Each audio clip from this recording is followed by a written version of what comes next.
Olá pessoal, sejam muito bem-vindos aos bastidores de uma videomaker, que é o meu momento de fazer uma pausa para falarmos sobre vida e carreira. E hoje eu estou muito feliz porque é o primeiro episódio em vídeo e em breve eu estarei recebendo convidados para compartilhar esse espaço comigo. E eu quero aproveitar para te convidar a se inscrever aqui no canal para acompanhar todas as novidades.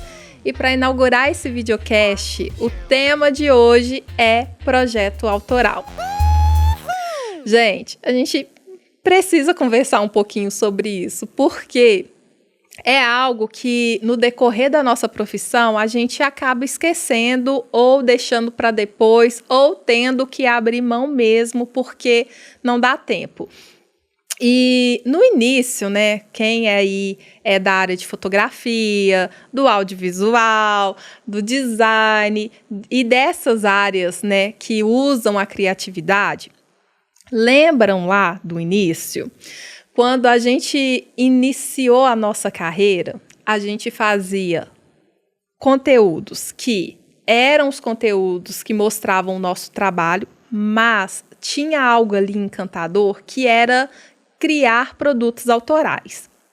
Isso, eu tenho uma memória tão boa disso, porque era onde eu realmente explorava a minha criatividade de um jeito que, com os meus clientes, eu não posso fazer isso, né? Eventualmente, a gente traz, sim, muitas ideias para o cliente, muitas propostas, mas se o escopo, se o briefing é muito fechado, não tem como você ir ali modificar aquele contexto, ou aquele vídeo, aquele conteúdo. E sabe o que acontece? Quando a demanda aumenta, e essa demanda nos traz muita alegria, porque demanda alta significa que a gente está pagando as contas, significa que a gente está melhorando os nossos equipamentos, a nossa condição de vida. Isso é ótimo, isso é maravilhoso. Só que o nosso trabalho não nos serve, ele serve quem? O nosso cliente. Aí o que acontece? A gente começa a produzir para sempre agradar o cliente, para esse cliente falar do nosso trabalho para outros clientes e por aí vai. Só que tem umas fases, pelo menos comigo aconteceu isso, de toda a minha produção não ser de nada que me encantava. E aí eu entrava para a produção e olhava para aqueles conteúdos que eu ia produzir e pensava assim, meu Deus, o que é que eu estou fazendo aqui? Por que eu estou fazendo esse conteúdo? Eu sei que aquele conteúdo não é para mim, mas me trouxe assim, um certo desgosto por aquele trabalho. E é muito ruim quando a gente olha para a nossa profissão desse lugar de isso não me representa mais. E o que me fez quebrar esse ciclo foi relembrar dos meus projetos autorais. E eu olhar para o meu trabalho de um lugar que eu admiro, que eu faço o que eu tenho prazer, o que eu gostaria de compartilhar com as pessoas. E não só aquele conteúdo que é o conteúdo que vai me gerar algum rendimento, né? Vamos deixar assim, né? Mas todo mundo compreendeu. Porque acaba que você entra em uma profissão, às vezes, porque ama aquilo e, no final das contas, aquilo acaba virando só um comércio. E isso, gente, me faz ficar um pouco triste. Me faz olhar para a minha profissão e pensar assim, e aí, o que eu estou fazendo aqui? E quando eu passei a deixar na minha agenda espaços para que eu exercesse a minha autoria, aí sim, o brilho nos olhos voltou, porque eu comecei a criar um conteúdo que eu não estou preocupada se eu vou ter like, se eu vou ter visualização, se alguém vai me validar por aquele trabalho. Muito pelo contrário, eu vou fazer aquele trabalho justamente porque ele tem algum significado para mim, independente das outras pessoas. Mesmo que no meu trabalho eu tenho espaço para fazer conteúdos artísticos, nem tudo que eu faço é arte. E isso foi algo assim que mudou a minha percepção. Mudou completamente a minha percepção e até a minha preocupação como o meu cliente vai lidar com as minhas entregas.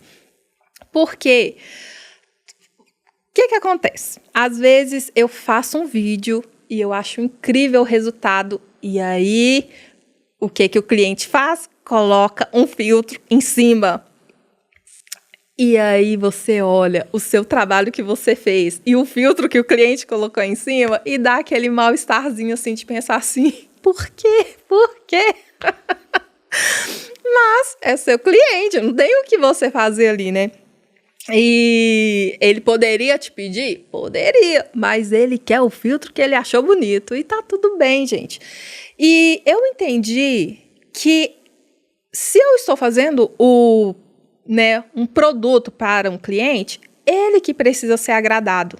Então, se ele pegou a minha foto, o meu vídeo, colocou um filtro em cima, mudou a sequência, fez alguma coisa, é com ele. Eu não preciso colocar o meu lado pessoal nisso. Eu entendo que é o meu lado profissional e tá ok. Agora, quando eu faço uma arte, eu estou fazendo ela só para ser admirado.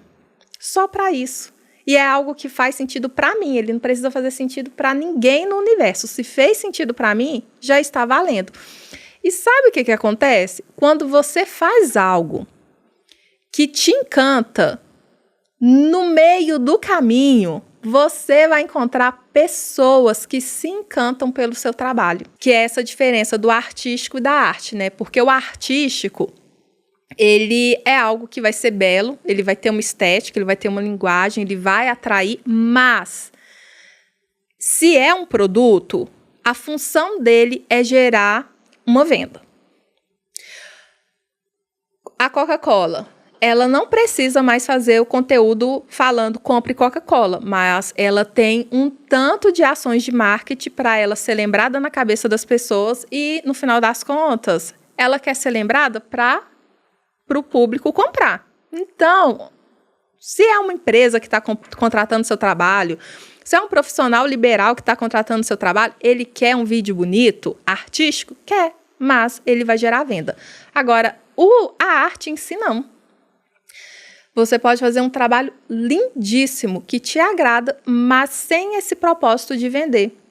E o que acontece normalmente é isso, né? Que a gente começa, às vezes, a produzir arte, mas em algum momento ele perde essa característica e vai para um outro lado. Não que esteja errado, mas se você é artista e você tenta trocar sua arte só como um comércio, em algum momento, algo dentro de você vai reclamar. E reclama mesmo, porque o seu olhar é sensível, a sua percepção é diferente das outras pessoas, você vê além do que as outras pessoas veem.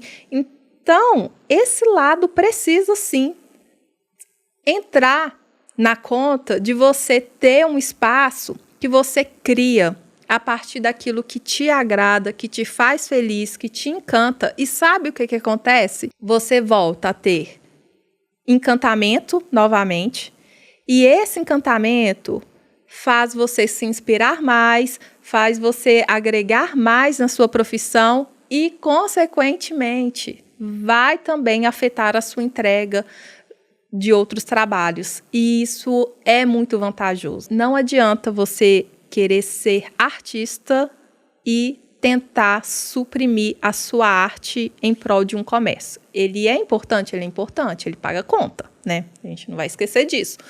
Mas tem que ter, sim, espaço para expressão.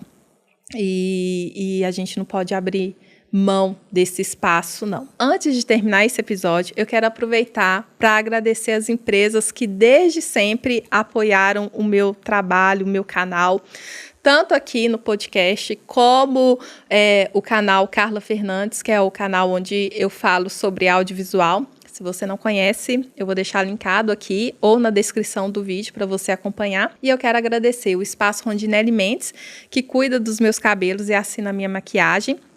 Se você mora em BH e região e precisa de tratamento capilar e produção de maquiagem, pode contar com o espaço Rondinelli Mendes. E eu também quero agradecer a Inflore Boutique, que sempre está me vestindo para qualquer ocasião. A loja tem uma excelente curadoria de roupas e acessórios e a Maísa, ela tem todo um cuidado para te ajudar na escolha de cada produção. E para você conhecer o trabalho deles, eu vou deixar os contatos na descrição do canal. Eu quero te agradecer por assistir o vídeo até aqui. E se você estiver escutando, né, ou assistindo esse conteúdo através das plataformas de podcast, aproveita também e avalie o podcast com 5 estrelas. E se você gostou do conteúdo, se inscreve. Acho que eu já falei isso, mas dá para repetir, né? Te vejo na próxima pausa. Tchau, tchau.